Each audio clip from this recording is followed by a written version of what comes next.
gentlemen, Mr. Travis Croft. How are you, sir? I'm fine and dandy, and you are correct. I am an athlete. He has the certification, ladies and gentlemen. I have the silver prize from 1990 that my PE teacher gave me for running and walking for 12 minutes. That actually affirms that to be the unimpeachable truth. And I would challenge you to tell Mr. Burke that he's wrong, because he's probably dead. So we just have people just pulling out Ouija boards. I was going to say, he was a very fine teacher. He used to sometimes fill in for our music teacher when the music teacher wasn't in, and the PE teacher would take music class. And his idea of music class was to play tapes out of his car and teach us how to play poker. I love how PE teachers are sort of like, oh shit, so-and-so teacher has disappeared. Let's just move Trevor over there. My PE teacher, or my substitute PE teacher, was so often my French teacher at the same time. He couldn't speak French. Literally nothing. I don't know why. You just watch like Three Colors Blue and go, fuck off. No, we didn't even do that. I remember one episode very vehemently. It was, I had cracked my skull open at school, and no one had told me that it was bleeding or had swollen up. And then he showed me in a little hand mirror that he got from one of the girls. And I was like, oh shit! I looked like kind of an extra from Braveheart or something, with just this dry congealed blood down my face that I couldn't feel. And he just looked at me and said, oh, that's all right. That sort of shit happens to rugby players all the time. We can just pop it back in. It's like, what? And he went, no, hold still. I'll punch it in. Like, what? He's like, yeah, I'll just punch it back in. That's an interesting choice. No, let's not. Let's just not. And everyone started going, do it. It's like, no, you fucking idiots. I'm not going to have a brain hemorrhage just for fun. I'm just picturing a PE teacher in teaching French be, bonjour, you cheese-eating sir and the monkeys. Bonjour. All right, that's enough of that bollocks. Anyway, yes, that's enough of the sticking the boots into the teaching profession. It's a fine job, and we're more attacking particularly the English substitute PE teachers here. Well, I mean, I used to say, like, I would never have learned how to play poker otherwise, and what a valuable life skill that is, to know how to gamble correctly. Oh hell yeah! There's money in it. I mean, I think my PE teacher understood his audience and where we were coming from. We were going to spend a lot of time in pokey venues over the course of our lives if we ever wanted to make anything of ourselves, right? He was anyway. That's that was that. He had very questionable taste in music as well, I should note. What's on the show this week? We've got our next Shane movie this week, right? Yes. So following on from last week's Black Klansman, which was the fantastic Spike Lee movie, which was produced by Jordan Peele, the name that everyone is very aware of now, considering his generally successful comedy career and particularly his two big movies that he came swinging out of, got critical and financial success. First up was Get Out, and we decided to go with his sophomore effort, Us. I've got to confess, I'm going to give two late entries that I wasn't able to tell you about this afternoon. So I've been able to catch the first couple episodes of The Undoing on which is the new HBO effort. Oh, is that the one with Nicole Kidman and Hugh Grant? Huge Grunt, and written by David E. Kelly. So that's just come out this week, so we can talk about that. And I'd also like to quickly mention a new game I played this week. Okay, all right. Okay. All right, cool, lovely. I have added those to the little roster, but we will get straight into our chain movie of the week, which is Us. Let's do this right, shall we? We'll start off with the IMDb approved synopsis. Hang on. Yeah. We're not just going to start talking about it and then remember 5 minutes later there are people out there who don't know what the fuck we're talking about. I know. It's New levels of professionalism you've here, changed, ladies and gentlemen. man. You've changed. Sleep depravity has It used to changed be me in about the unusual music. ways. Now it's all about you. Okay, so there are actually 3 approved plot options on IMDb. Do you want short, medium, or long, Travis? You can pick. All right, we'll go with a short because there shouldn't really be. Let's try to stay. If you want to know the long one, you can look it up later yourself. Exactly. Right? Yeah. So a family's serene beach vacation turns to chaos when their doppelgangers appear and begin to terrorize them. This, as I said before, is the sophomore's second feature film directed by and written by Jordan Peele. This one stars a pretty damn strong collection of people with Lupita Nyong'o, Winston Duke, who most people will probably just go, oh, he was Baku in Black Panther, Elizabeth Moss, and the 2 real standouts, I think, for me, are the 2 young children, Shahadi Wright Joseph played Zora, and Evan Alex played Jason. I thought they were particularly good. So I have a feeling that this is a kind of film, and I'll be very curious to hear. I mean, I've seen this before. I saw this at the cinema when it came out last year for a very brief run here in Australia. And I was watching it again, and I think first up to say that this is a film that does get better with multiple viewings, which I know sounds like a bit of a cop-out. I know we kind of stuck the boots into Tenet a few weeks ago for saying it's what everybody says about Tenet. But there was quite a technical difference. Very technical difference there. You can't understand what they're saying in that film. Hit them, yeah. This one, I think, is just one of those films. There's so much going on. You won't even notice what's going on everything. You can't notice everything the first time. Repeated viewings to be rewarded with extra stuff. But I found myself thinking a couple of things while I was watching this, particularly because I was thinking about you.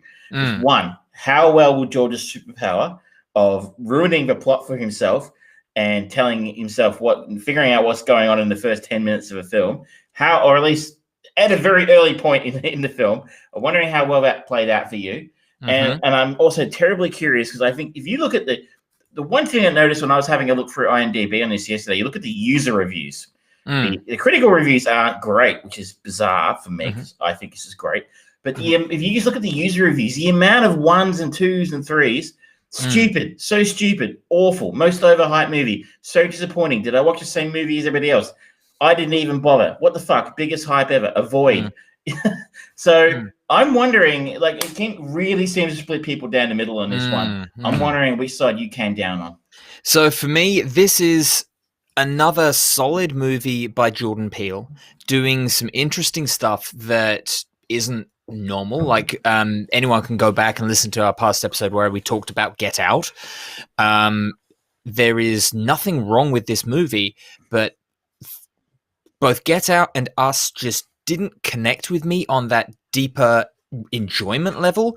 And to answer your first question, as soon as the first jump scare happens to Adelaide's younger self back in the kind of the flashback sequence, that was when I knew exactly how this movie was going to end.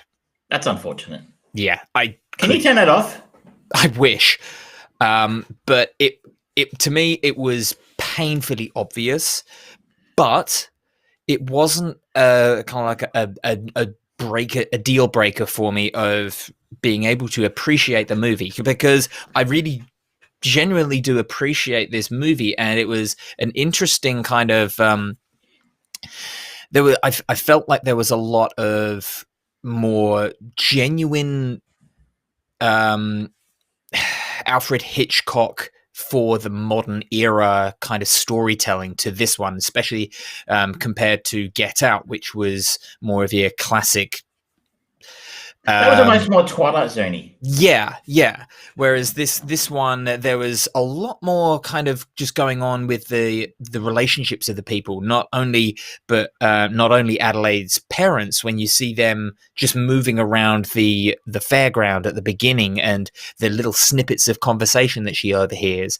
but also her relationship as she grows up with her husband and her kids and the people that are their friends and how things are valued. It was a really interesting, very well curated kind of slice of life moment that's actually really quite interesting character work, very interesting. The overall kind of threat for the movie didn't really do it for me. The movements of the doppelgangers was quite good, and they were kind of spooky, but I didn't really feel scared. I think that it is largely unfair to call this a horror movie.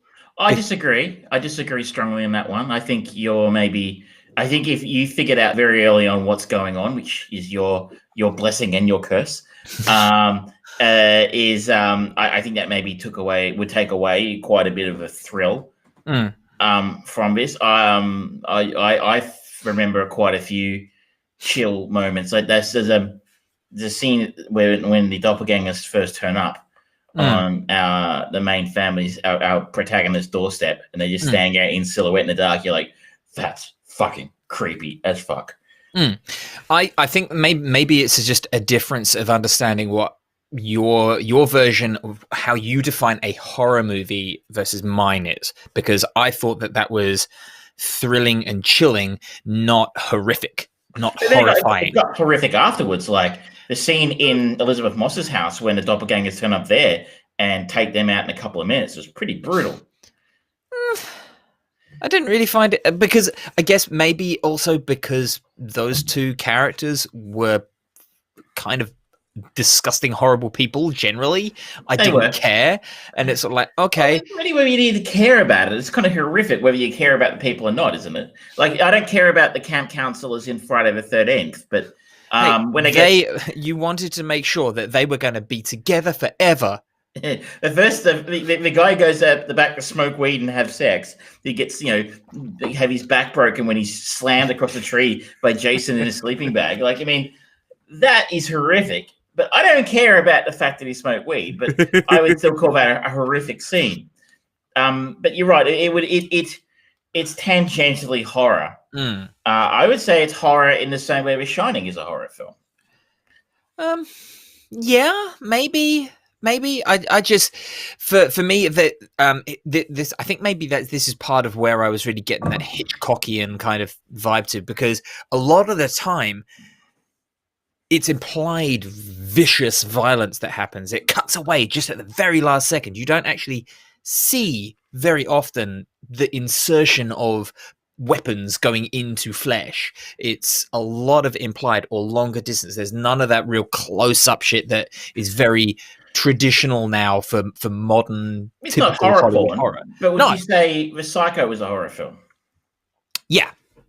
I mean, this is at the same level of violence as Psycho. You never see the knife going into Vivian Leigh. No, you don't. That is true. And I think that's the only actual on-screen murder in the film, I think, from memory. I think you're right, actually. Yeah. Anyway, you're right. It's a good observation. It does have a Hitchcockian vibe. And I would also observe that this film, I think Jordan Peele is almost Tarantino-esque in a way, in the sense that Quentin Tarantino, he's sort of well-known, but he has this encyclopedic knowledge of film. He's a sponge for cinema. And he just sort of spits it back out in fantastic and interesting new ways, if you're like me and you like it, or derivative ways if you're potentially someone who doesn't like Tarantino film. But, his stuff is full of references to other films. Like, the Kill Bill films are full of references to other, Hong Kong. Like, even down to the suit that Uma Thurman wears is a reference to, the suit that Bruce Lee wore in Game of Death and stuff like that. I think Jordan Peele is a little bit like that in terms of horror films. This film is full of references to other horror films and nods to other horror films. So I think at one point they eat at a restaurant or eat some food from a place called Cobblepot. References to Oswald Cobblepot. A lot of the action really was reminiscent to me of The Shining. Just down to pick one example, there's towards the end of the film, there's a helicopter shot following the family. So spoilers, people, spoilers. They survive. Shock. What?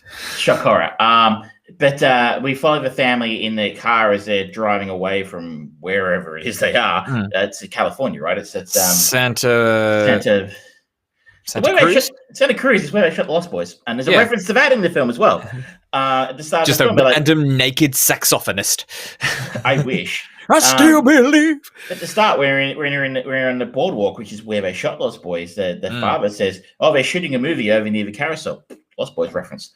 But towards the end, where they're driving away from there, there's this helicopter shot of following the car for a while, and it sort of veers away and over the landscape, and then we follow the line of people. That shot was really, for me, very reminiscent of that opening shot from The Shining, where we have that helicopter come in, zooming over the Volkswagen Bug and then over the river and stuff like that. Completely agree. So I think that is and that's when I say you get stuff out of this film the second time around or third time around, if you want to go back for that. There's probably a whole bunch of other stuff I missed even this time. There are a bunch of those little references to other horror films in there, which you can pick up while you're watching. Apparently, Jordan Peele gave the cast 11 horror films to watch, so they would have a shared language.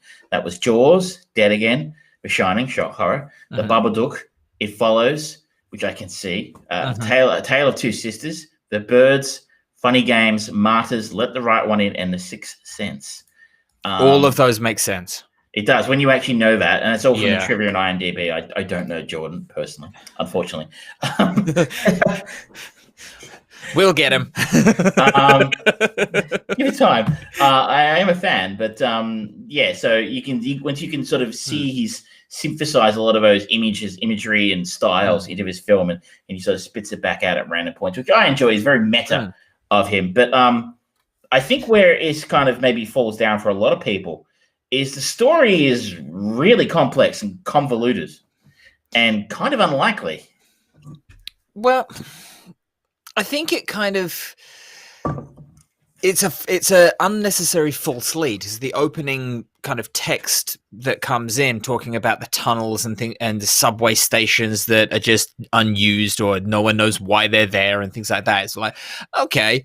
And then like one of the very first things that you see is the TV showing the adverts, and one of the video cassettes next to it is the Chud. And it's like, okay, is this an allusion to chuds or any of those kind of urban legends? That could be an interesting thing, but obviously, if you've watched the trailer for this, then you know it's not chuds. But there's a lot of. I feel like he kind of tries to do a bit of a bait and switch on it, and doesn't really reveal enough about it early on to actually make you go, oh, okay. And by the time it was revealed for me, I just didn't care. It's like, okay, there are doppelgangers. Fine, that's a thing in this world. I think though that that's a very. I'm going to sound like I'm having a go at you here, but please, I'm not. I think it's a very superficial appraisal of a film. Yes, it's about doppelgangers who go around stabbing people, and yes, they live in a tunnel underneath Santa Cruz boardwalk for some reason, and there are escalators down there, which is great. And they eat raw rabbits, and they sort of exist in this shadow existence. We're sort of shadowing the actions of their doppelgangers who live on the surface. On a superficial level, I think that's what the film is about. But I don't think you can say that's what the essence of a film is. I think he's saying something with this film. And what I think maybe is one of the reasons I really quite like this film is it's up to you to decide what you think it is he's saying. I mean, one sort of interpretation would be, and I suspect it's a reasonable one considering, his messaging in Get Out, is a racial one in the sense that, like, it's almost like the African-American society exists. African-Americans in the United States exist as a shadow society of, white culture. They almost do live in an underground sub-society, which is, ignored. And they do, in theory, have access to the same experiences as, the above ground society. In this case, that would be, white society. But theirs is somehow an almost a cruel trick, or almost such a cruel facsimile of what the above ground society gets, that it's almost insulting. You know, she saw at one point, Adelaide said, doppelganger Adelaide says, you know, you had soft toys. Oh, it was so cruel, man. Cut my fingers or something like that. You know, so pointy and sharp. I cut my fingers when I played with them. And I'm one of the worst people to be sitting here trying to talk about subtext because I'm terrible at it. But you know, I can see you can interpret this to be have that subtext of being, you know, as I said, you know, like, yes, African Americans live in the richest country on earth, and yes, they theoretically have access to amazing healthcare and amazing schools, but they don't really, you know. So, you know, they, you know, on the surface, they have, it looks like they have the same things, but they really don't. It's a cruel facsimile of what the white society or the above ground society gets, and that's one way you could interpret the film. So, in a way, I kind of enjoyed that I was being fed a horror film, which is really saying something completely different about society. I don't know. I don't think that I don't dislike this movie, but there's just at the moment the big thing for me that I guess is I don't think Jordan Peele has found his voice yet. Excuse me. I think you're absolutely on the money on his encyclopedic connection akin to Quentin Tarantino.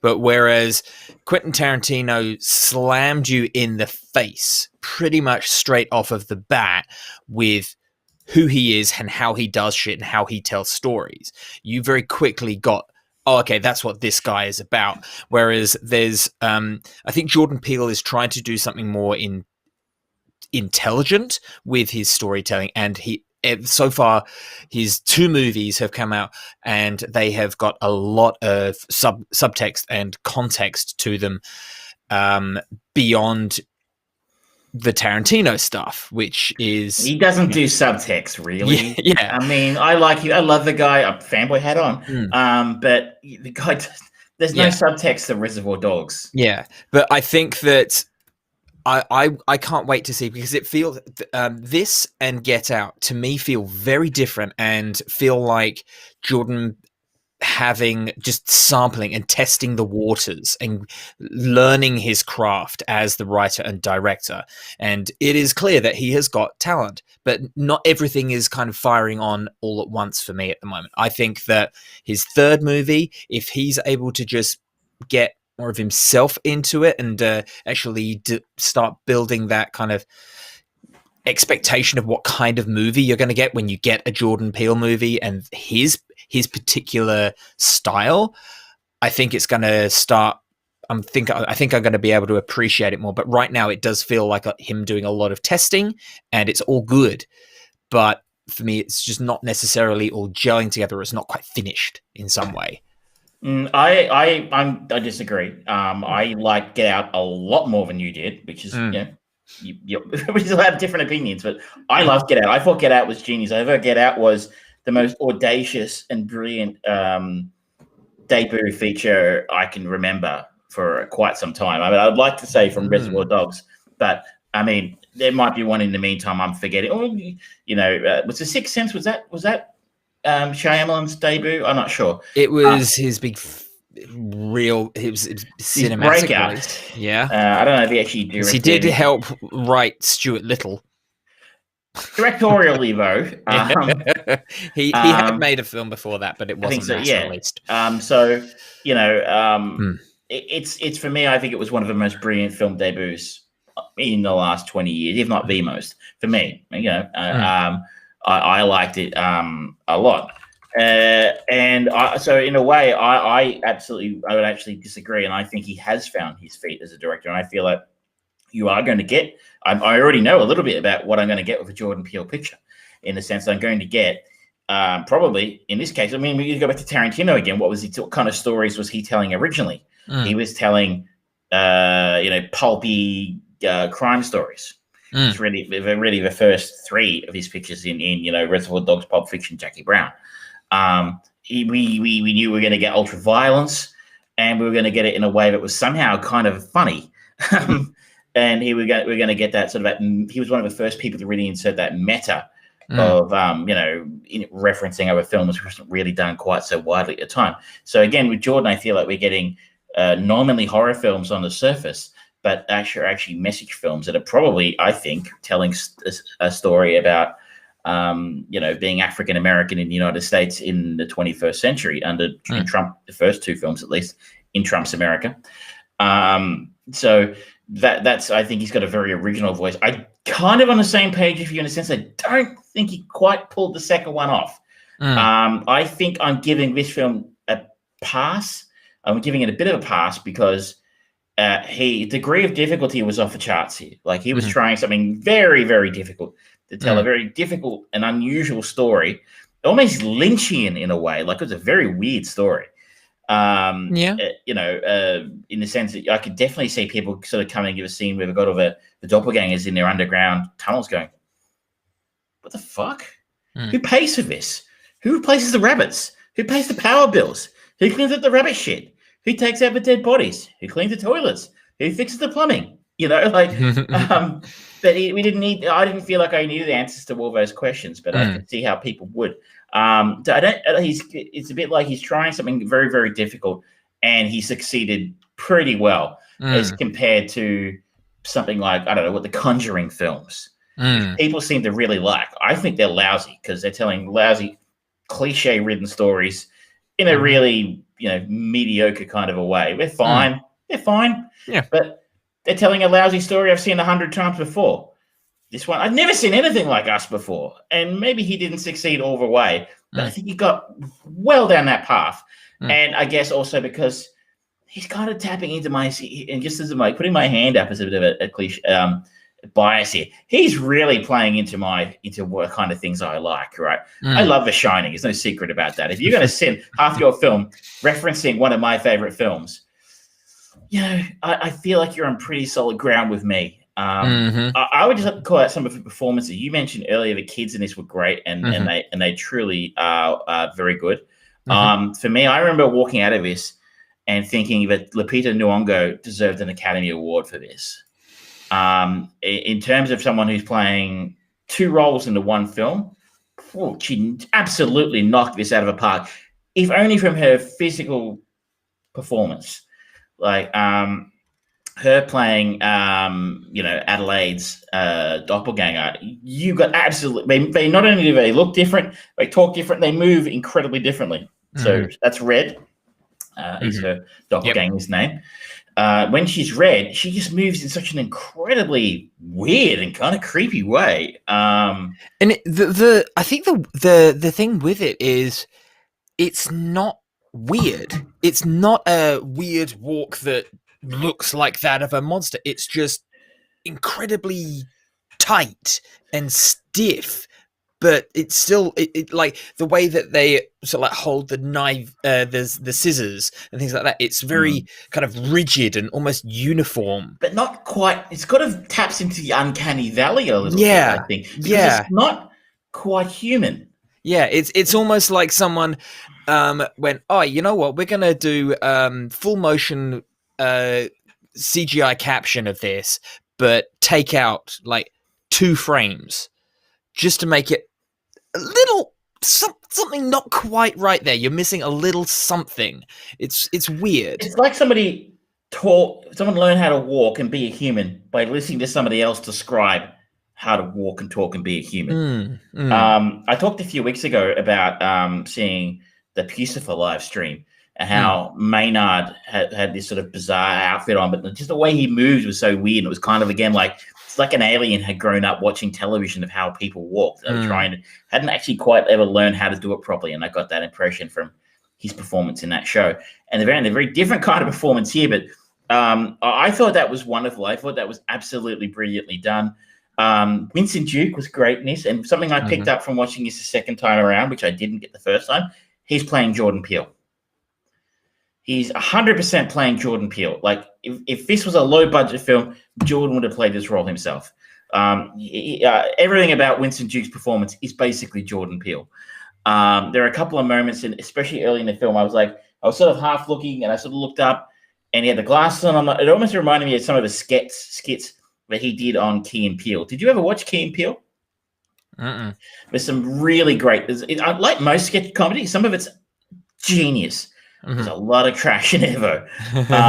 So I go over it, but there's some really great skits in it, and I watched quite a bit of it, especially after Obama came out and said that those guys were the favorite impression of anybody who did an impression of him was Key and Peele's impression. And so it's a little bit like if you go back to the late 90s, early 2000s, the Woody Allen. I know we don't talk about him anymore, but Woody Allen quite often wouldn't act in his films anymore, but he would cast people to basically play Woody Allen. So going back to obscure town here, but he did a film called Celebrity. And Kenneth Branagh basically played Woody Allen. There was a one that starred Larry David, which I can't remember exactly what it was called.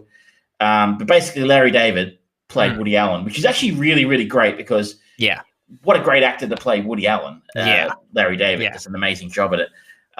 Whatever Works, I think it's called. And it's another example of someone who turns out to be a shitty human being, but made some great art.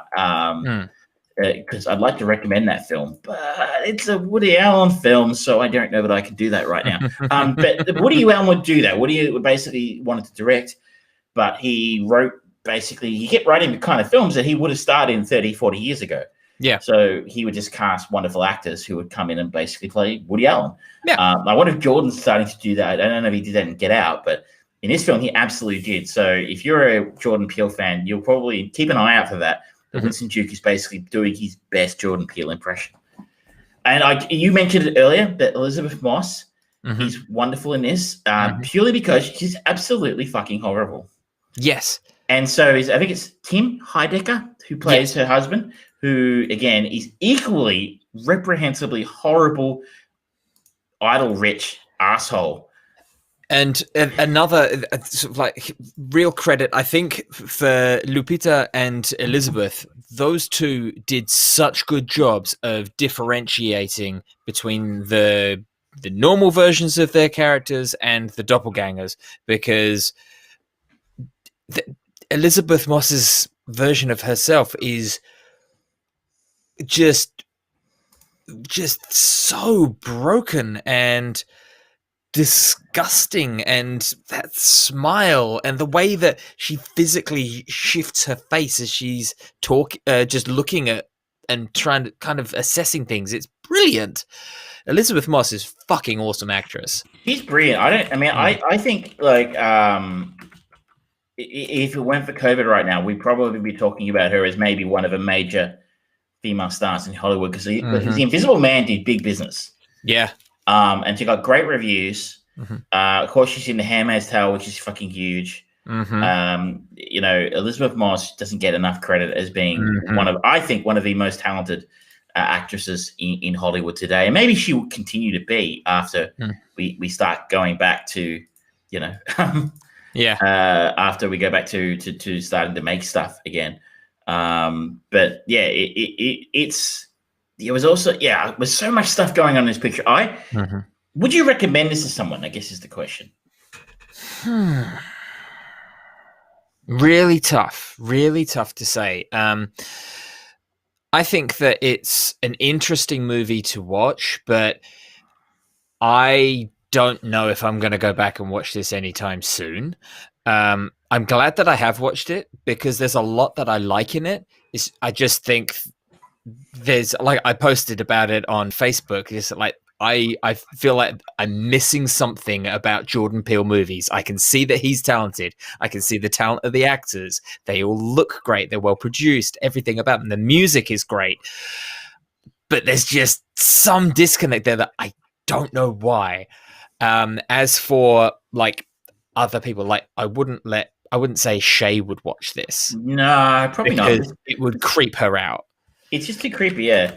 I know what you mean, though. Like, there are some people out there who everybody fucking loves, but, it just doesn't work for me, right? So one that comes to mind for me is, what's his name? He directed the Royal Tenenbaums. Is it Paul? Wes Anderson? Wes Anderson. Wes Anderson. Everybody, most of the time, wets their pants over a new Wes Anderson film. And I just find them, I mean, I liked The Isle of Dogs, but apart from that, I find them utterly soulless and pretentious and dull. Again, like a little bit like you, I can see the guy knows exactly what he's doing. He gets great performances out of his cast. They look amazing. They've got this incredible dry sense of humor going on in them, but it does nothing for me. I mean, probably a little bit more extreme maybe than your reaction to Jordan here, but you can see someone knows what they're doing without actually enjoying it at the same time. Yeah. I think the thing is I seem to be very, very picky and particular about what kind of horror and thrillers actually really work for me. And more often than not, I usually find that traditional American Hollywood horror movies are usually just soulless. This has got a soul. Don't get me wrong on that at all. But it's rare that a modern horror movie of anything actually kind of sticks with me or I find scary. Like The Babadook was brilliant and terrifying. A lot of the stuff coming out of Korea and Japan is chilling and brilliant, but there's also a whole lot of dreck that you just look at and go, okay, nah, this is torture porn. Did you ever see Hereditary? No, because I don't like Toni Collette. I don't think we should let you stay in the country for saying things like that. What about Midsummer? I really want to watch that.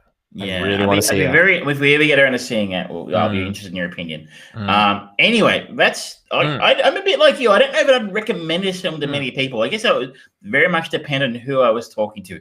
If it was somebody who enjoyed thoughtful films and enjoyed a film that really made you stop and question things and that kind of stuff, I would say, especially a horror fanatic, I think they'd get a lot out of this. If they were the kind of person who sort of goes, ooh, a new Fast and Furious movie, I'd be like, this is probably one to turn around and walk away from. You're not going to get it. I think the fact that Jordan Peele kind of had that homework for all of them to watch, that's the list of movies kind of, oh, do you like this, and this? It's like, yes, you'll probably like us. If you listen to that list and go, no, not for me, you're really not going to like this. It's interesting you're talking about him maybe finding his voice in his next film. Interestingly, his next film is the first one that he hasn't written as an original. Oh, interesting. So next film will be a remake of Candyman. Oh, that's right. Yeah, I remember hearing about that. So he has written a screenplay, but of course it is based on the earlier film, which I saw in the 90s and I fucking hated. But I was 14 or so at the time. So it's now apparently acknowledged as a modern horror classic. So maybe I should go back and watch it again and get something out of it. I didn't like it at the time. Yeah, I've never found them particularly compelling. They're fine. They're part of the period that there was a slew of all sorts of slasher horror movies, supernatural inspired movies, and it's like, okay, it's this one that has got a different name and has a weird quirk. All right, cool. I've heard it mentioned again. It's got a subtext to it. It's really about other things. It's not really, a bit like Dawn of the Dead. Dawn of the Dead is, a zombie movie, but technically, is what it's got this subtext about consumerism, etc. That Romero put in. But again, I was very young at the time and probably wasn't picking that up. Okay, so now point of order. Apparently, he's just writing Candyman. He's not directing it. Okay, you're right. And so see now he's got a near DaCosta on there. So yeah, apparently his next movie is scheduled for 2022, and it's just called Untitled Jordan Peele Horror Event. Okay, well, we'll see how it goes then. He also point out here that I was excited about his work on The Twilight Zone, but it was really fucking lousy. Yeah, I remember you being disappointed with that. And I don't know how much he developed it. I don't know exactly what that means. Does it just mean they whack his name on the poster, and Yeah, he maybe. he does the Rod Serling thing at the front, and then that's Yeah. it. How much creative control he might have had over that, I don't know. Yeah. Where are we taking now? Big question is, where are you taking us? Well, I'm going to give you two choices, and very, very similar movies to choose from, but neither I have seen neither of them. So I'm going to leave it to you to decide which one. The first one, we could follow Lupita Nyong'o to 12 Years a Slave, which gives us a lot of kind of like a Hollywood cream of the crop careers to go down from there. Or we could again follow Jordan Peele to his comedy Keanu.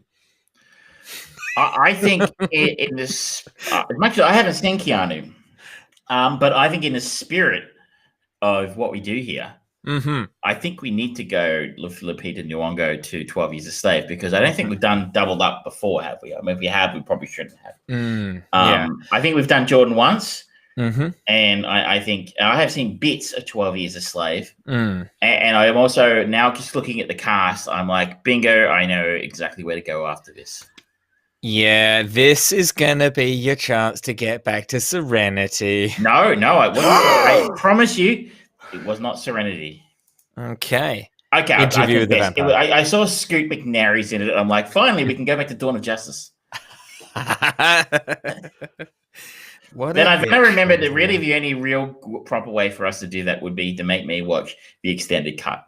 And I really don't want to spend not that cruel. I don't want to spend 4 hours in that universe. I'm not that cruel. I wouldn't do a death machine on you. Hey, that was not 4 hours. It might have felt like it, but it wasn't. It did. It really did. All right. So next week we will be talking about the highly lauded Steve McQueen directed 12 Years a Slave. That's an exciting prospect. Like I said, I haven't seen the whole thing, so I'm excited to see. But I'm looking forward to it. Very much looking forward to it. Absolutely, it'll be a lot of fun. Okay. Not really. I'm kidding. It's not a fun movie. No, it is. It is not. It is not. Oh, Schindler's List. That'll be a laugh. I did give you the option of Gangster Cat. You know me. I am down with depressing movies. That's what I'm about. All right, where should we go next? Do you want to talk, or shall I? I mean, you can go next. You can. Okay. Let the people hear you. Sure. Well, I'm going to have a bit of an extended, over 3 movies pulled into one thing, a bit of an Andy Samberg thing. Okay. So, you're documenting me every week, right? You've been watching a lot of his stuff. Yeah, like I recently kind of got into his style of comedy, care of Brooklyn Nine-Nine, which is now over at Netflix, and I just very much enjoyed that. It was entertaining. So I thought, why not? I'll give it a go. And I saw that one of his latest movies was available on Prime Video. So I thought, why not watch it? And it is called Palm Springs. And this is it's an interesting movie because it very much plays on the idea of Groundhog Day. But it doesn't quite have that same charm that Groundhog Day has in abundance because Bill Murray is so fantastic. But it plays with other things in an interesting manner. So it's when carefree Niles and reluctant maid of honor Sarah have a chance encounter at a Palm Springs wedding, things get complicated as they are unable to escape the venue, themselves, or each other because the day keeps resetting. And the concept of this is actually really good because unlike Bill Murray, who just wakes up in a bed and breakfast every morning to put your little hand in mine, there are ongoing horrible repercussions of what happened the night before. And I'm talking particularly about the character of Sarah and what she was doing the night before. And they get caught in this loop, and it keeps going and going and going. And every single time it resets, she gets put back into this horrible situation. And so she is consistently reminded of this. And I won't say what it is, because it is a very good twist on that concept. It's not your typical thing. Whereas Andy Samberg's Niles character very much is more of the Bill Murray kind of character, where he wakes up and he's with his girlfriend who's horrible and he knows is cheating on her. But even then, they're not alone, because apparently Andy Samberg, his character, has been doing this for like 40 odd years, the director said. And there is the possibility that people can follow him through this thing that causes causes them to get caught in this loop as well, such as J.K. Simmons' character, Roy. And Roy doesn't deal with it very well. And so every now and then, Roy turns up and hunts Niles. For that day, Niles is being hunted by someone who's really pissed off at him. And it just, there's a lot that's just very enjoyable and endearing, but they also put a lot more psychology into what this how this would affect someone. And you have very different points of view across those three main characters in this, and it's really nicely done. I actually very, very much enjoyed it. It's not a laugh out loud comedy. It's definitely trying to play the straight comedy more, which sounds like a departure from his normal brainless fart and dick joke kind of material. Yeah, there's still that in there for sure, and it's very much an Andy Samberg kind of vehicle, but there's more to it beyond just that. And it's not really from his point of view. His character does learn to kind of grow up, so to speak. But it's because of his interactions with Sarah and with Roy, eventually getting to the point where it's like, okay, I'm willing to move on. And him being, his journey through this, from being very seemingly generally kind of content, if not entirely happy about the day repeating, it's an analogy for him finally growing up, which makes sense. It's a bit of that particular kind of ideology is kind of cliched in that repeating the day is like, oh, you've got to, the karma kind of vibe to it. And they even bring that up in the movie. And it's fun now. It's like, yeah, no, karma's bullshit. And they play it well. But so I do recommend it. It's not a very long movie. It's sitting on a 7.4, 83% Metacritic score. I think that's maybe a little high, but it's enjoyable. If you like Andy Samberg, if you want something that is funny, but also gives you a little bit more of that serious consideration, you're probably going to enjoy it. You've almost sold me on it. Yeah, it's definitely something. It's one of those movies where if you're not interested within the first 25 minutes, if you find that you're struggling within those first 25 minutes, you go, okay, yep, I'm out, bounce.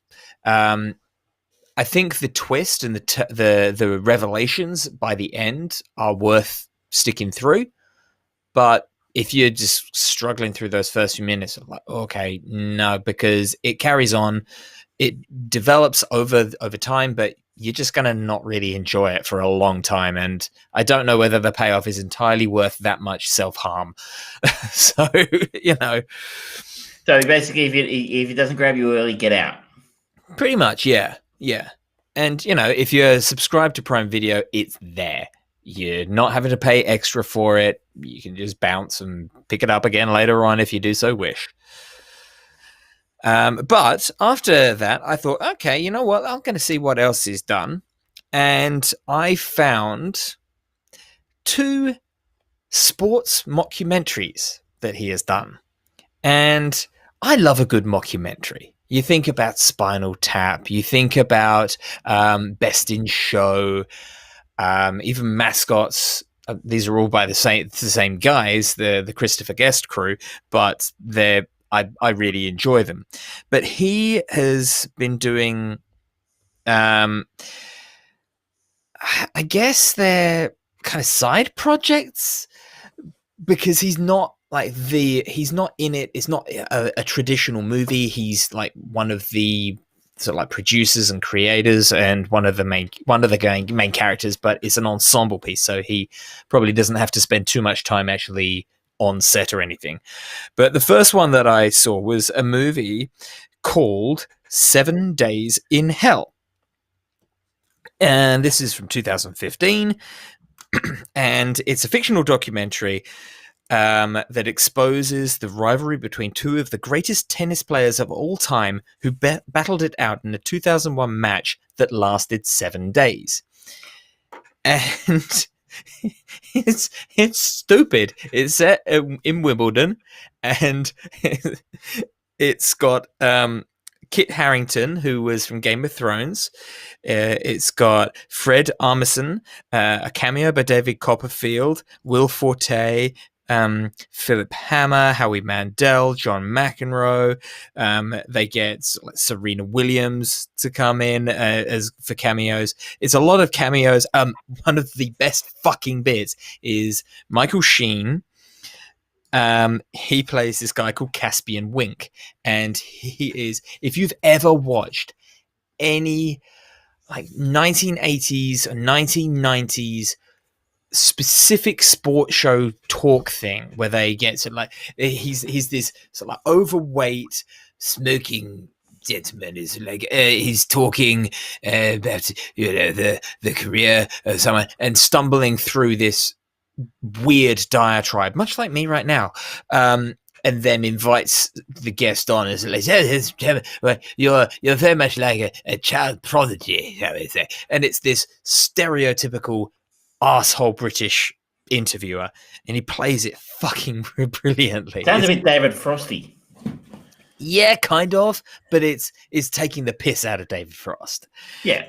And it's really entertaining. It's really, again, it seems like a really short film. It didn't stick around for too long, but it's taking such a really good, it's taking all of the piss out of tennis players and the people who adore that sport, and the shit that goes on. It's just entertaining. So I thought, okay, you know what else has he done along these lines? And I found another movie from 2017 called Tour de Pharmacy. And this one is a mockumentary that chronicles the prevalence of doping in the world of professional cycling in one particular year. And this has got Orlando Bloom, Freddie Highmore. It's got John Cena, Daveed Diggs, James Marsden, Maya Rudolph, Danny Glover, Mike Tyson, Jeff Goldblum, Dolph Lundgren, and a cameo by Lance Armstrong as well. Of course, yeah. Kevin Bacon, Will Forte. It's all over the shop, and it's, again, comedy gold that I was not expecting. It's not laugh out loud all the time, but it's like well put together vignettes. And my God, John Cena is actually really funny in it. And I think that's the shock of the last 3 years, is he can do comedy pretty well. Yeah, he was really good in Trainwreck. Yeah. Cock Blockers was actually quite fun. He's been on he was on the John Oliver show this year, talking about conspiracy theories. And the whole idea of like, if you won't listen to me, maybe listen to John Cena. And while he was basically doing his read of a script, he started taking his shirt off and his clothes. And apparently John Oliver was like, we didn't ask him to do it, he just did it. But it made it that much more funny. Yeah. And the fact that he actually improv that really actually makes me think the guy might actually be really fucking good. He might be really talented as an actor. I mean, The Rock got there in the end. I mean, The Rock only does one thing really well, but that's fine. He does The Rock. Maybe Cena just does a bit like Hemsworth, right? He just does goofy comedy really well. Yeah, but what makes Cena shine even more is his character is that they have an interview with the older version of him, and it's Dolph Lundgren, and it's like that actually works kind of brilliantly because John Cena is like this ridiculous. It's his typical wrestler frame on a bike, and it just looks absurd. And then you suddenly see Dolph Lundgren, and they've got him in a slightly oversized shirt, so he looks even thinner and like that withered, he's no longer on steroids kind of look to him. And the parallels are just beautiful. It actually works really, really well. And then they had Andy Samberg played Marty Haas, who's a white South African, and he is oblivious to how badly racially and socially inappropriate it is that he is being very appropriating of African culture during a time when the apartheid was still very much in place. And it's like, no, that's really wrong. And you keep getting these cuts to us like, fuck Marty Haas, and everyone just hates him. But then the older version of him is played by Jeff Goldblum. And again, it's fucking perfect. They complement these people really, really well. It's just very clever.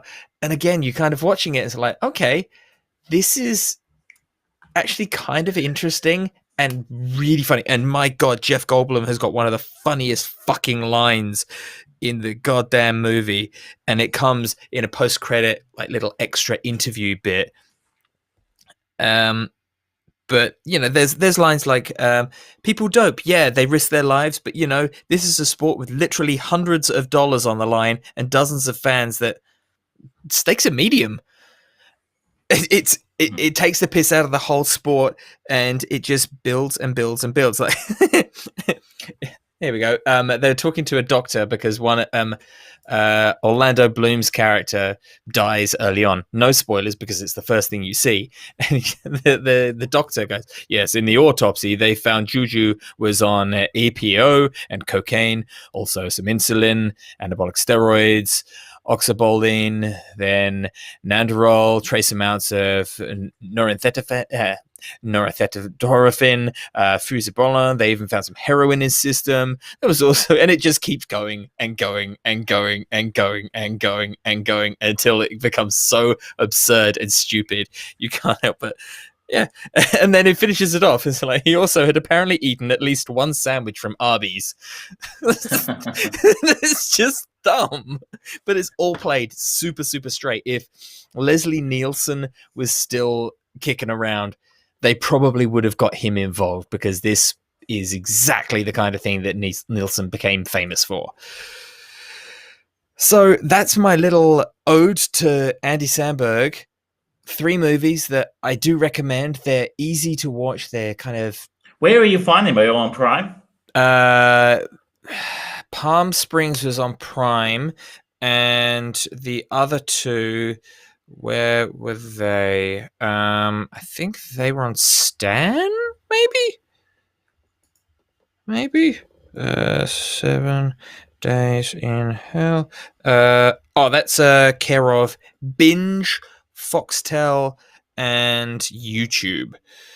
And then Tour de Pharmacy was on... Well, apparently it's gone now. Because it's the same as not available. You can't watch it. I spoke its name too often, and now it's gone. People are refusing that it even exists. It's a rumor. Yep, it's just a myth. But yeah, it's enjoyable. If you like Andy Samberg comedy, you'll really like this. If you like stupid cameos by great actors just having a fun time, you'll like this. If you like typical mockumentary kind of films, you'll like this. I do like a good mockumentary. I don't like Andy Samberg though. So, but you kind of sold me on Palm Springs. So I might take a look at that if I have time. And hopefully the toilet humor is at a particularly low level or unnoticeable for me because I hate that. but You'll sounds, notice it, but yeah. the story develops particularly nicely, especially after the first 20-25 minutes. I will find time to have a look because if it's anything like, I mean, of course, Groundhog Day is possibly my favorite movie. As a side note, I did a quick check on best directorial debuts, and according to a poll from IMDb, the votes were Marty by Delbert Mann from 1955, West Side Story in 1961 by Jerome Robbins with Robert Wise, Ordinary People in 1980 by Robert Redford, Terms of Endearment in 83 by James L. Brooks, Dances with Wolves in 1990 from Kevin Costner, American Beauty by Sam Mendes in 1999, Citizen Kane, Orson Welles, 1941, The Maltese Falcon, 1941 by John Huston, The Night of the Hunter, Charles Lawton, 1955. That is a great movie. Really scary how he just children. Classic. 12 Angry Men by Sidney Lumet, 1957. Who's Afraid of Virginia Woolf, 1966 by Mike Nichols. The Producers, Mel Brooks, 1967. Easy Rider, Dennis Hopper, 1969. Play Misty for Me, 1971, Clint Eastwood. Blood Simple, Joel and Ethan Coen, 1984. This is Spinal Tap by Rob Reiner, 1984. Reservoir Dogs, 1992 by some guy called Quentin Tarantino. Shawshank Redemption by Frank Darabont, 94. Bottle Rocket by Wes Anderson, 96. Richard Kelly got a nod for Donnie Darko in 2001. And District 9 in 2009 by Neil Blomkamp. So some interesting choices in there. Interesting how some of those directors, like people like Richard Kelly and Neil Blomkamp, have just gone on to do absolutely nothing with their careers after that. It's a shame. Yeah. But yeah, look, I mean, there's some old movies in there which I had not seen, but I think Jordan deserves to be in amongst them. Should we move on? Let's move on. I got a chance today to check out the new HBO offering, which has landed on Foxtel here in Australia, The Undoing. Which is the new series starring Nicole Kidman and Hugh Grant, and created by David E. Kelly.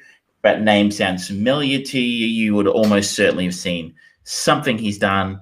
He was kind of the man in the 80s and 90s. We're talking LA Law, Ally McBeal, The Practice, Boston Legal. That's it. Yeah. Chicago Hope, Picket Fences, Doogie Howser. He also more recently did Big Little Lies? Oh, yep. So in amongst it, though, fascinatingly, some fascinating entries in his backstory. Off topic for a second. He wrote the teleplay for the Wonder Woman reboot from about 10 years ago, for the TV reboot, starring what's the name? Adrienne Palicki as Wonder Woman. Interesting. A little bit offbeat from like LA Law to be doing superhero stuff.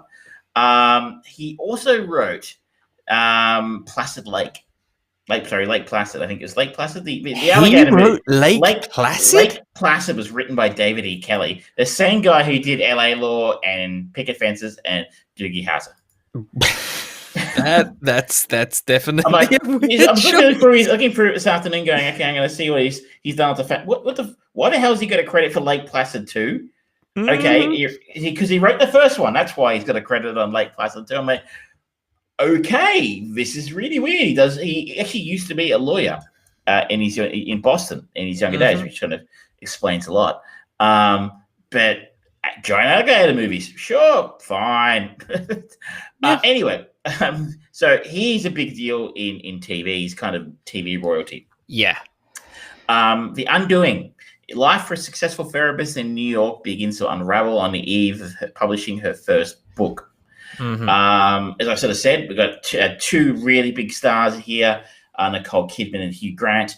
And we meet them, and they're idyllic. Idyllic's maybe a strong word, but they're very, very luxurious life. They live in a wonderful townhouse in New York City. They've got their son in an exclusive private school. They attend sort of fundraising balls, and they we get chauffeured around places. As we sort of mentioned earlier, Nicole Kidman is a therapist. Her husband, Hugh Grant, is a pediatric oncologist. So, I mean, because he works with children with cancer. He's just like and he's so charming and handsome and funny. And yeah, exactly right. He's exactly the kind of person you hate. Hugh. And while they're organising his fundraising thing for the school their kid goes to, Reardon School, Nicole meets someone whose kid is at the school who is a scholarship student. So she's from a lesser socioeconomic background, and she starts to insert herself in Nicole's life in strange and in confronting ways. And that is Elena, played by Matilda De Angelis, who is an Italian actress, so I am not familiar with her background. But this includes turning up at Nicole's gym and standing there and having a chat to her in the change rooms while she's completely starkers. Which, I mean, viewers of this show will be shocked to hear this. I don't go to the gym often. There, I said it. But you're an athlete. I'm an athlete. It just comes naturally. You don't. But I would imagine someone talking to you in the change room while they're naked is a confronting thing to happen.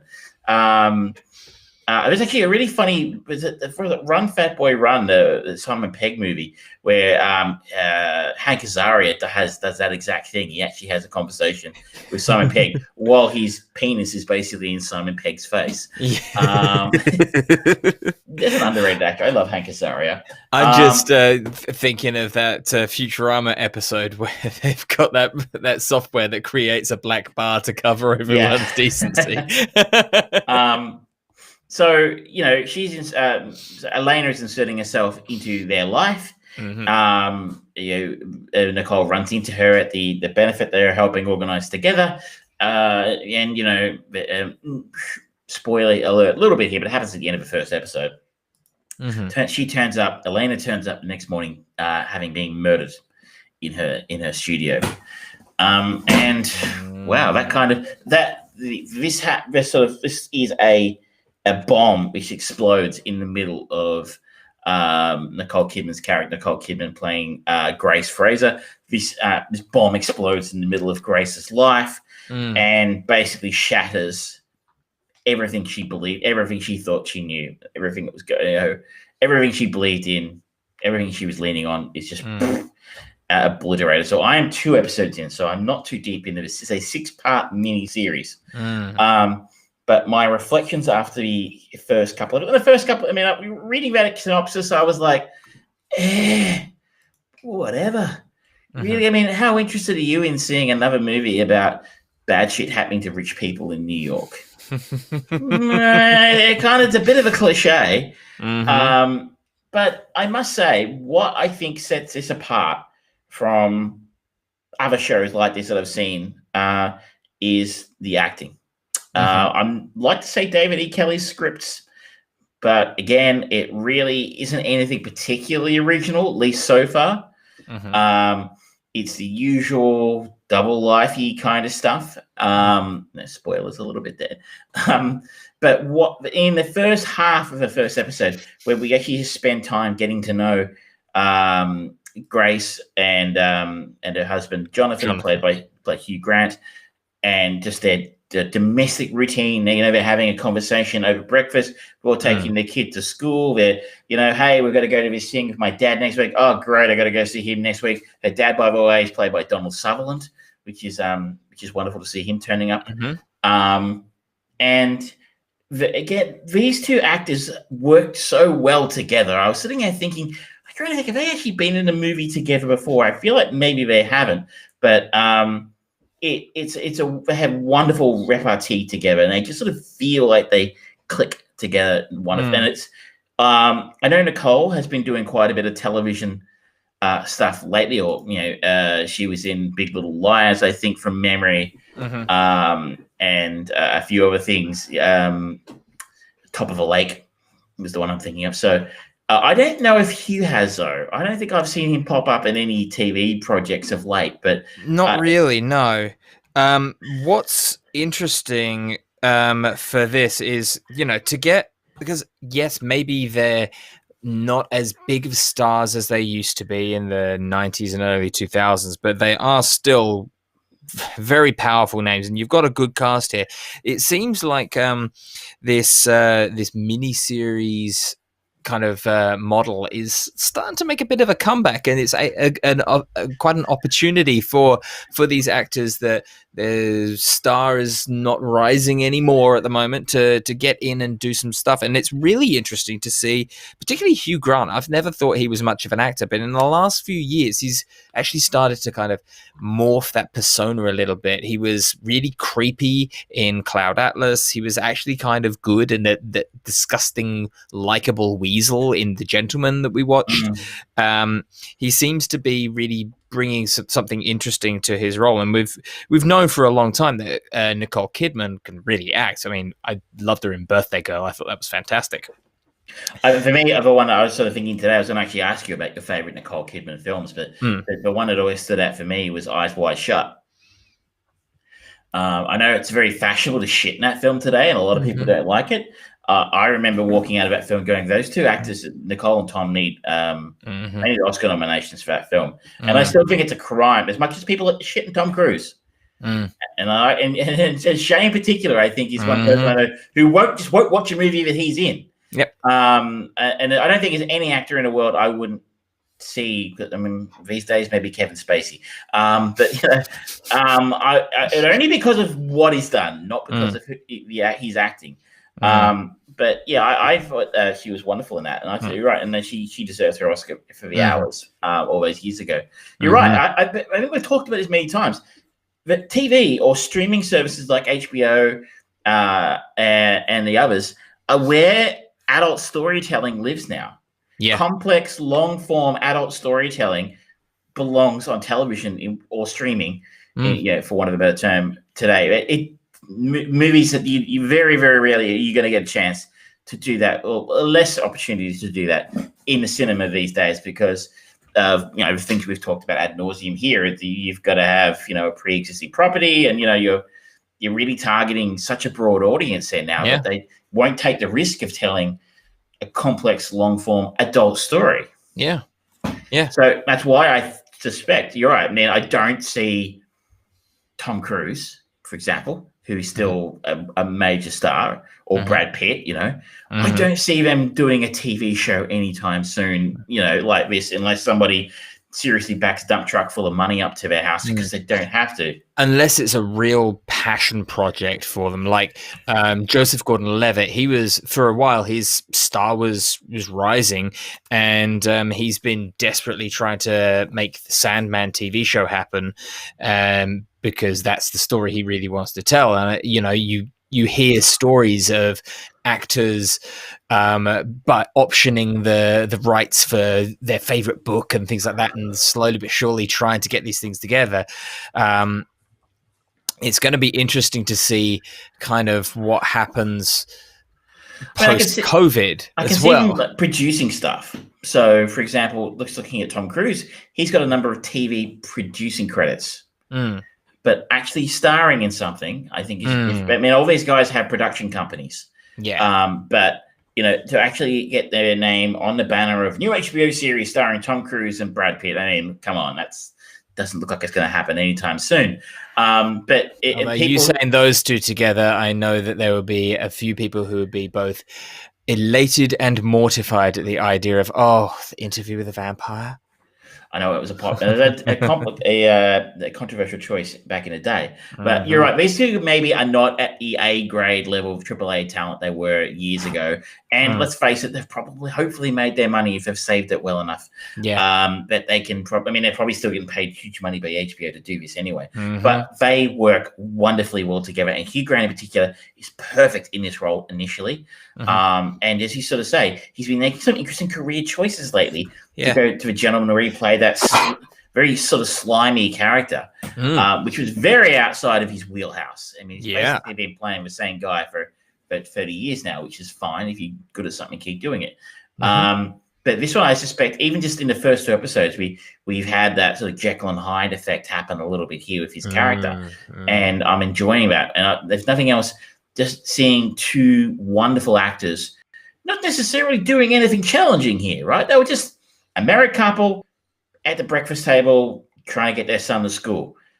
And just seeing two people with such talent and such chemistry together doing that scene, I just enjoyed watching that. It felt real. I mean, in a way, like I said, I mean, these are fucking insanely rich people, insanely rich, privileged people. So that I've enjoyed. The acting is strong. The other name I'd like to call out here as someone who's maybe not a household name, that is Edgar Ramirez. Yes. Now, the only thing I don't think I've actually seen anything he's ever done. I did notice that he was in the remake of Point Break. Point Break. He played Bodhi, which is unfortunate for him. He put an interesting spin on the character of Bodhi. I don't think he's ever had a bad role, or is in him doing bad work. But he's usually just like, okay, we need someone big, muscly, strong, and stoic. Let's get him. And he's got a bit of range. He plays a police detective in the show, Detective Joe Mendoza.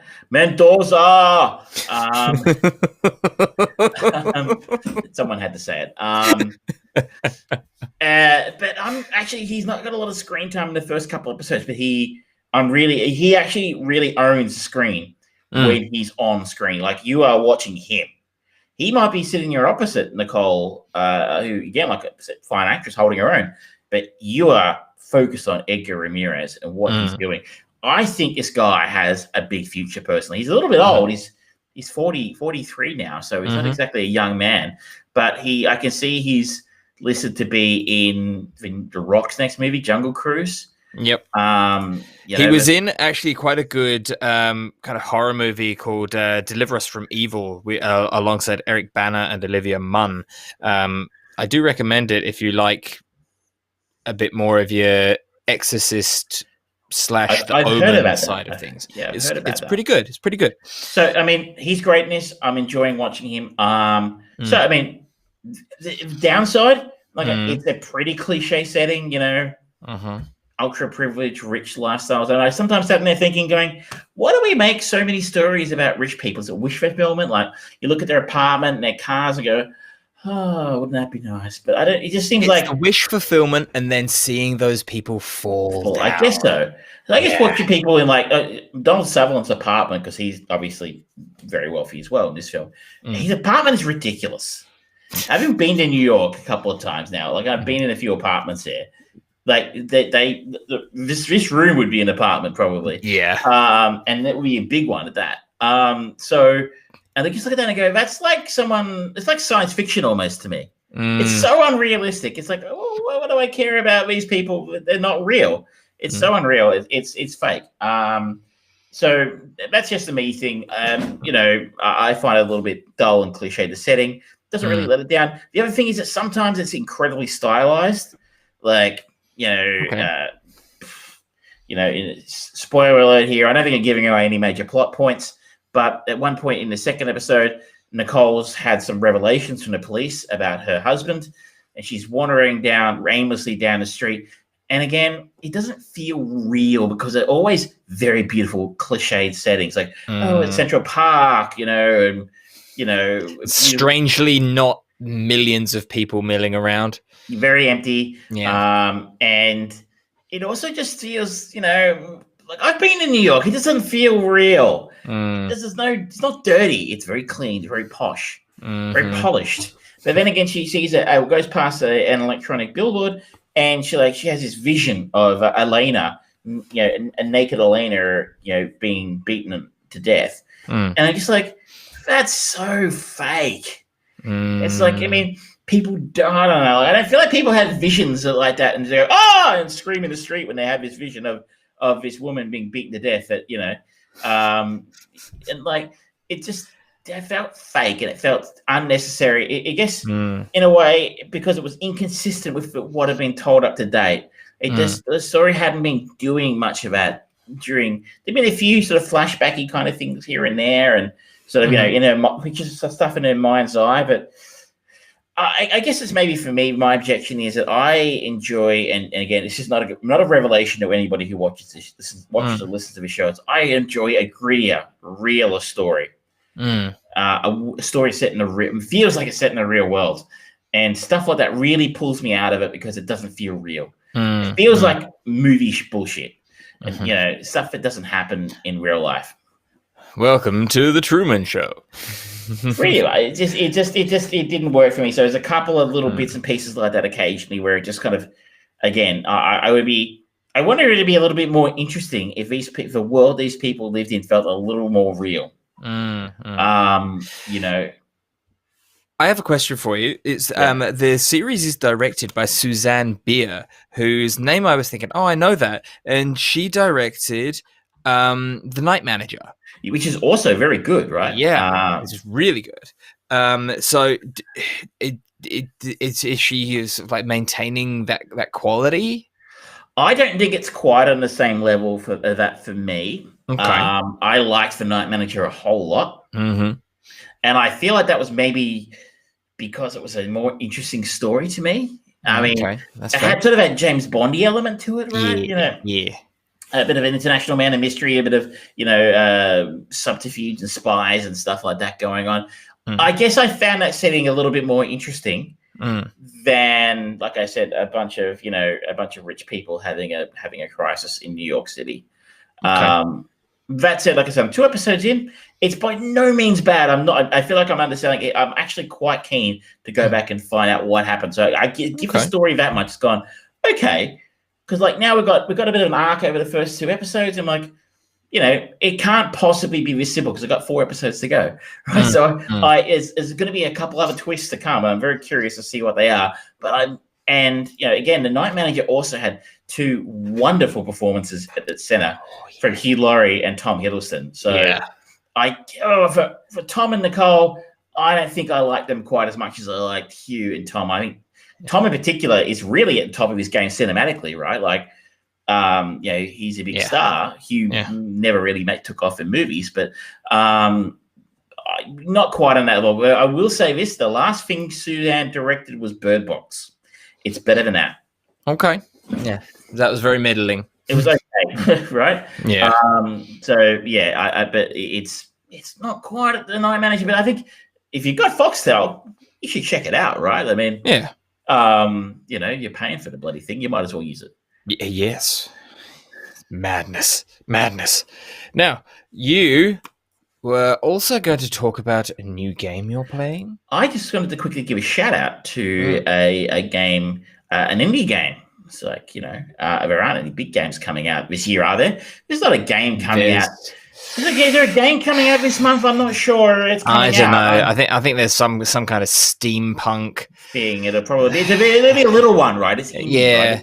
It'll be sort of like 5 hours and you've done it 3 times. Which not getting any press or anything. No. It's not like the company's stock price dropped when they delayed it. No. Until we have that game, that shall not be mentioned. I picked up a game on Steam called Ring of Pain. Ring of Pain. Okay. And look, honestly, I got to be honest. The main reason I picked up Ring of Pain is because I know somebody who worked on it. A friend of mine, my friend Jessie, she doesn't listen to this podcast, so she will never know. But we used to work together at the Evil Corporation a few years ago, and somehow she got a far more interesting job than me and works in game development now. So Ring of Pain is a roguelike card crawler where encounters come to you. Each step around the ring, a dire decision, go for the loot or backstab a creeping horror, meet strange friends bearing gifts and treasure. Choose your gear wisely to survive and discover the secrets of the Ring of Pain. Okay. This is a very simple game. And I don't know that you're going to get, Red Dead Redemption style hours out of it. But then again, it doesn't cost Red Dead Redemption money. It's, $30, $25, $30.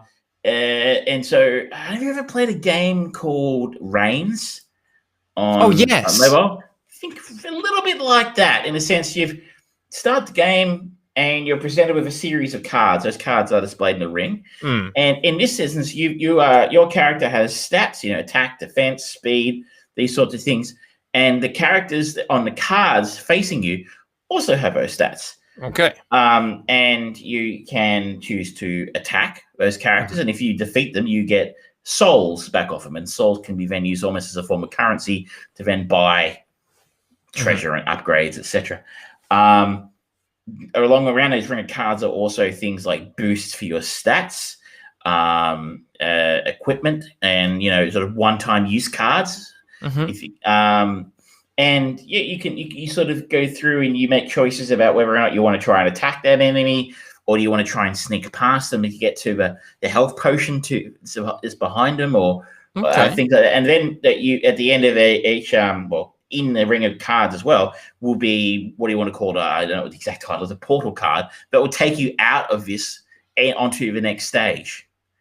And the idea, I think, because I haven't finished it yet myself because I am shit at games, is that you go through a certain number of stages, and I guess the idea is to make it all the way around the Ring of Pain. So it's like a big arranged in a big ring. So it did remind me a little bit of Reigns, obviously, in that card, turning over cards sort of style of gameplay. The art style is gorgeous. Like I look at it and you go, I'm not really sure, but it's kind of creepy. Some of the characters, especially some of the animals and monsters you face, are kind of creepy and disturbing. And I'm like, oh, it kind of haunts my dreams a little bit. I don't like it. The sound is really quite good. That's it. That character, the owl character, is kind of creepy and weird. And I don't like this. Like I said, the sound is really impressive. And just again, knowing this has come from a very small dev team here in Melbourne, who's kind of worked on it very hard, it's really quite an impressive little game. Now, the one thing I will say on it is I'm actually going to reach out to Jesse, because I've just played it in the last couple of days, and go, hey, I really hope they have a mobile version of this, because this would be really fun to play on mobile. I think it's on Switch. It's on Switch as well. Yeah. It might be fun on a Switch. Again, I don't travel anywhere anymore, so my Switch is in the cupboard and hasn't moved since I moved in here, because I don't leave the house much, at least on a public transport, and you can't play Switch while you're driving, which is kind of a rip-off. You can if you buy a Tesla. Not too. You shouldn't, because you're probably not supposed to drive. But yeah. Anyway, so look, it would work. I think it'll. I mean, and I feel like maybe if the devs heard me, they might take great offense at that, because it's kind of an insult to go, "Hey, this would work as a mobile game." But it's sort of, because the actual rounds don't take long if you're shit out at it like I am. So you're in and out in like 5-10 minutes. I feel like it's a kind of game you would really play in 5-10 minute bursts. Oh yeah. I don't know if it's the kind of game, maybe I'm wrong, and some people really enjoy it and play it for hours on end. I don't see myself sitting down and playing it and 4 hours disappearing the way it would with Banished or 7 Days to Die has recently. Kind of like, it got dark. So, and I kind of feel like those sort of games where you have those 5-10 minute bursts of completely engrossed in the game work really well on something like a mobile or Switch. I mean, maybe they might need to tone it down. Maybe phones can't run it. I don't know. But I hope it does get a release on mobile at some point in time, because it was a lot of fun. Cool. It has overwhelmingly positive reviews on Steam. So if you think I'm just here pumping up its tires because I know someone who made it, it's possible you're correct, but it seems that I am in the majority on this one. Yeah, why not? Why not pump local? Exactly. There's not a lot of game devs here in Melbourne anymore. A lot of them shut up shop. It's not an easy thing to do. So the guys who made the Goose Game, they did real well. Yeah. I don't know if this game's quite on that level, but fingers crossed they get a chance to keep going.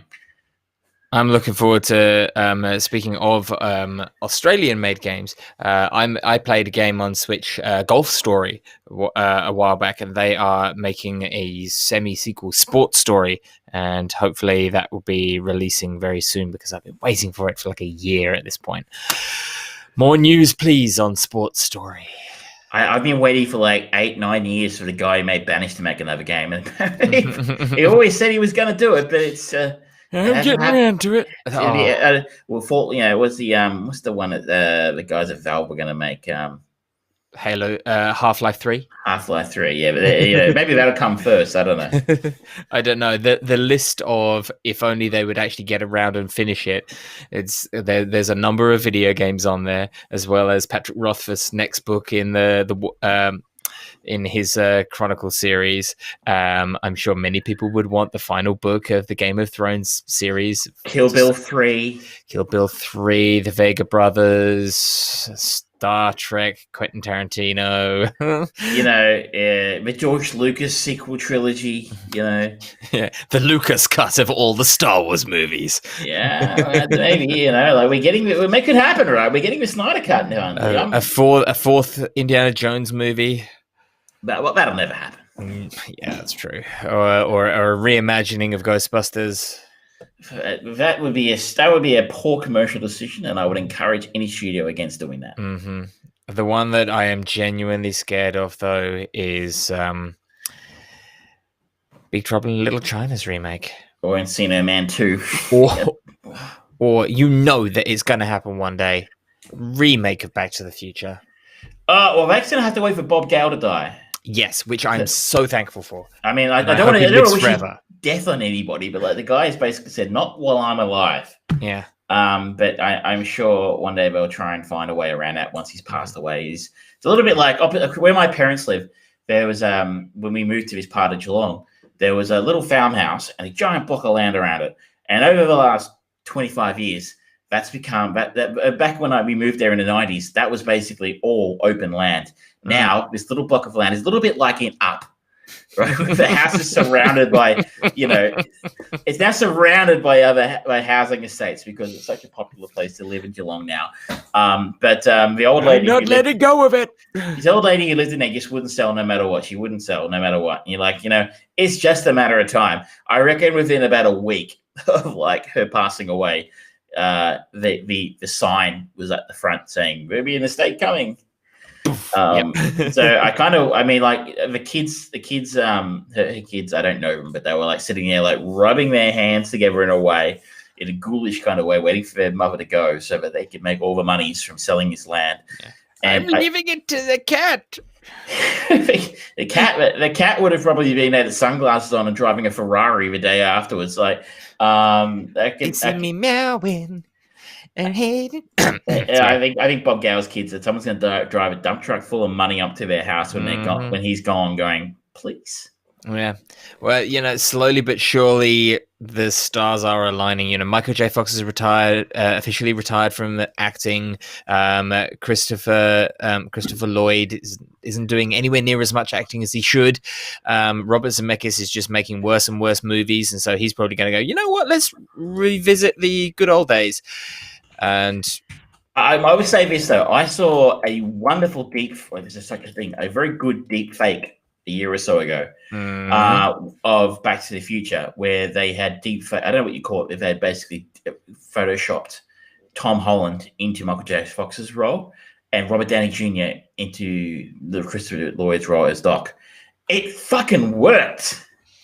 Yeah, but come on, every fucking movie from the 80s with someone on the cusp of adulthood that just so happens to be a guy or could be gender bended to a guy or gender bended from a guy is Tom Holland.